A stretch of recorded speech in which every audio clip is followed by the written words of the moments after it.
তো এবার এবার আর একটা আমি খুব ইন্টারেস্টিং ফেনোমেনা দেখাচ্ছি। আমরা সাধারণত কি জানি, কোনো অবজেক্টের উপর যদি আমরা ফোর্স অ্যাপ্লাই করি তাহলে সেই অবজেক্টটা মুভ করবে, রাইট? মানে সেই অবজেক্টের উপর একটা অ্যাক্সেলারেশন আসবে, তার মোমেন্টাম চেঞ্জ হবে। তো আমি ফার্স্টে এটা দেখাচ্ছি যে এই যে ডাস্টারটা রয়েছে, আমি যদি এই ডাস্টারটার উপর ফোর্স অ্যাপ্লাই করি তবে এই ডাস্টারটা মুভ করছে। ডাস্টারটার উপর যদি ফোর্স অ্যাপ্লাই করি তাহলে ডাস্টারটা মুভ করবে। আর আমি যদি ফোর্স অ্যাপ্লাই না করি তাহলে কিন্তু আমি যে ফোর্স এখন যেমন অ্যাপ্লাই করছি না, তাহলে এই ডাস্টারটা কিন্তু কোনোভাবে মুভ করবে না। সিমিলারলি আমি এখন এই ডাস্টারের উপর যদি একটা এই পেনের একটা যদি মুখ নিই, এটা নিয়ে যদি রাখি, তো এখন আমি যদি ফোর্স এই পেনের মুখের উপর যদি অ্যাপ্লাই করি, আমি যে ফোর্সটা অ্যাপ্লাই করবো সেটা পেনের মুখের উপর। তো এই যে পেনের মুখের উপর আমি ফোর্সটা অ্যাপ্লাই করছি, তাহলে পেনের মুখটাই সরছে। আমরা যার উপর ফোর্স অ্যাপ্লাই করবো সেটাই মুভ করবে। তাহলে আমি যে ফোর্সটা অ্যাপ্লাই করছি সেটা পেনের মুখের উপর করছি, তাই পেনের মুখটাই সরে যাচ্ছে, সরে যাচ্ছে। এটা কিন্তু সরছে না, কারণ এটার উপর আমি ফোর্স অ্যাপ্লাই করছি না।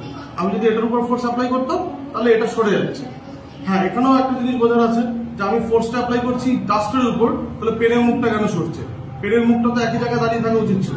মানে আমি ফোর্সটা অ্যাপ্লাই করছি এখানে, পেনের মুখটা তো একই জায়গায় দাঁড়িয়ে থাকা উচিত ছিল, কিন্তু পেনের মুখটা ওর সাথে চলে গেছে। এটার আনসার তোমাদের দিতে হবে। ওকে, যাই হোক, তো আমি যেটা এখানে দেখাতে চাইছি যে আমি পেনের মুখের উপর ফোর্স দিচ্ছি, পেনের মুখটাই শুধু সরছে, ডাস্টারটা কিন্তু সরছে না। আমি যদি অন্য দিক থেকেও দেখাই, আমি যদি এই তোরা একটু আস্তে কথা বল, একটু আস্তে কথা বল। আমি যদি এই মুখটা থেকেও দেখাই, এই এন্ডটা থেকেও যদি দেখাই, যে তাহলে এই মুখের উপর যদি ফোর্স অ্যাপ্লাই করি, এই মুখের উপর যদি ফোর্স অ্যাপ্লাই করি তাহলে মুখটাই শুধু সরে। এখন আমি এটা অনেকে মনে হতে পারে এটা হালকা, তাই এটা সরে যাচ্ছে, তাই আমি একটা ভারী কিছু নিয়েছি, এই যে স্টেপলার যেটা। তো স্টেপল করার এটা তো প্রচন্ড ভারী আর কি। তো এই জিনিসটাকে আমি রাখলাম এর উপরে। এখন এইটাকে যদি আমি এর উপর ফোর্স অ্যাপ্লাই করি, দেখা যাচ্ছে এটা শুধু সরে যাচ্ছে। এই যে এর উপর ফোর্স অ্যাপ্লাই করছি, এটা শুধু এই স্টেপলারটাই শুধু মুভ করে যাচ্ছে। এই যে ডাস্টার কিন্তু সরছে না, কারণ ডাস্টারের উপর আমি কোনো ফোর্স অ্যাপ্লাই করিনি। যদি ডাস্টারের উপর ফোর্স অ্যাপ্লাই করতাম তখন ডাস্টার সরতো। এটাকে আমি উল্টে দিলাম, উল্টে দিয়ে এখানে দিলাম।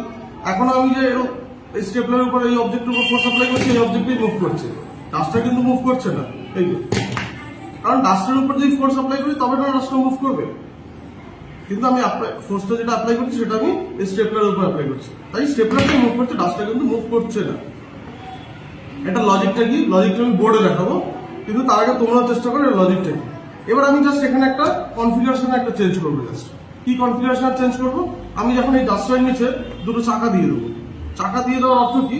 আমি ডাস্টার আর এই যে কাঠ এর মধ্যে যে ঘর্ষণটা, সেই ঘর্ষণটাকে রিডিউস করে দিলাম। আমি এখন আবর্ত ঘর্ষণ দিয়ে দিলাম, যেটা কিনা একটু আগে স্লাইডিং ফ্রিকশন ছিল, বা বিসর্গ ঘর্ষণ বা কাইনেটিক ফ্রিকশন যাই বলো না কেন সেটা ছিল। এখন এই যে অবজেক্টটা আছে, এই অবজেক্টের উপর আমি এই ডাস্টারটার উপর আমি সেই ছোট পেনের মুখটা কিন্তু রাখলাম। পেনের মুখটা রেখে এখন যদি এই পেনের মুখটার উপর আমি একটা ফোর্স অ্যাপ্লাই করি, এই যে একটা ফোর্স অ্যাপ্লাই করছি, তাতেই দেখা যাচ্ছে যে এই ডাস্টারটা কিন্তু সরছে, মুভ করছে। এই হালকা যেটা এখানে অ্যাপ্লাই করছিলাম, শুধু পেনের মুখ সরে যাচ্ছিল, সেটাই আমি যে এর উপর বসে অ্যাপ্লাই করলাম, তখন কিন্তু ডাস্টারটা হালকা সরছে, সরছে মাত্র সামান্য এই মুখটা যখনই ফোর্স দিচ্ছি তাতেই ডাস্টারটা সরে যাচ্ছে। আমি জাস্ট এবার দেখি, আমি এই এন্ডটা কিন্তু এখানে ছিল, এবার আমি এই যে রাফ এন্ড এটা সেটা আমি নিচে দিচ্ছি, এই যে রাফ এন্ডটা দিলাম। এই অবস্থায় যদি এই মুখটা রাখি, আমি এই অবস্থায় যদি আমি ফোর্স অ্যাপ্লাই করি, তখন দেখছি শুধু মুখটা সরে যাচ্ছে, ডাস্টার কিন্তু মুভ করছে না। তাহলে আমি এই অবস্থায় যখন রাখছি, তখন এখানে ফ্রিকশনে কিন্তু অনেক জিনিস বোঝার আছে। মানে ছোট ছোট জিনিস, এই কনসেপ্টগুলো যদি ক্লিয়ার থাকে তাহলে ফ্রিকশন কিন্তু দুর্দান্ত মজার হয়ে উঠবে। মানে ফ্রিকশনের মধ্যে আছেই এমন মজার মজার জিনিস, ইভেন নিউটনিয়ান মেকানিক্স কিন্তু প্রচন্ড ইন্টারেস্টিং। যাই হোক, এখানে কি দেখাচ্ছি, এই মুখটা কিন্তু ডাস্টারের উপর রয়েছে, আমি মুখের উপর ফোর্স অ্যাপ্লাই করছি, ডাস্টার কিন্তু মুভ করছে না।